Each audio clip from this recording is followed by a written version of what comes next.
আসসালামু আলাইকুম আমার প্রিয় আপু ভাইয়েরা, আপনারা সবাই কেমন আছেন? আশা করি সবাই ভালো আছেন। আপনাদের দোয়া এবং আল্লাহর রহমতে আমরাও ভালো আছি। এই তো চলে আসলাম সিঁড়িটা পরিষ্কার করতে, কারণ শুরুতে দেখেছেন আমাদের সিঁড়িতে শ্যাওলা পড়ে একদম বাজে হয়ে রয়েছে। আসলে অনেক দিন যাবৎ বৃষ্টি হচ্ছে, বৃষ্টির পানি জমে জমে সিঁড়িটা এভাবে শ্যাওলা, পিচ্ছিল আর একটু পা দিলে স্লিপ কাটতেছে। তাই ভাবলাম যে সিঁড়িটা পরিষ্কার করে নিই। আর আমি যে কাজে করি না কেন, আমার এই 2 মেয়ে আমার সাথে থাকবে, তাদেরকে অনেকবার বলতেছি যে সরে যাওয়ার জন্য, কিন্তু তারা তো কথা শুনতেছে না। এরপরে এই তো একটু একটু করে সিঁড়িটা পরিষ্কার করে নিচ্ছি।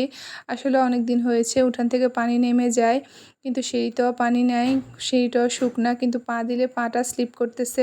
তাই ভাবলাম যে হয়তোবা পানি আর উঠবে না, সিঁড়িটা পরিষ্কার করে নিই।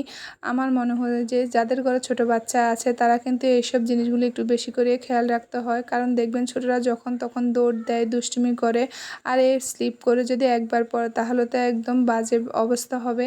তাই এই তো একটু একটু করে সিঁড়িটা পরিষ্কার করে নিয়েছি।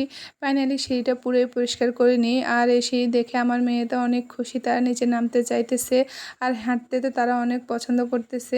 আসলে বৃষ্টি তো একটু একটু করে হয়, আর উঠানে কিন্তু কাদা হয়ে রয়েছে, তাই তারা উঠানে নামতে পারে না, যা একটু সিঁড়িতে এসে দুষ্টুমি করতো। সিঁড়িতে শ্যাওলা পড়ার পর থেকে এখানেও একটু আসা বন্ধ দিয়ে দেয়।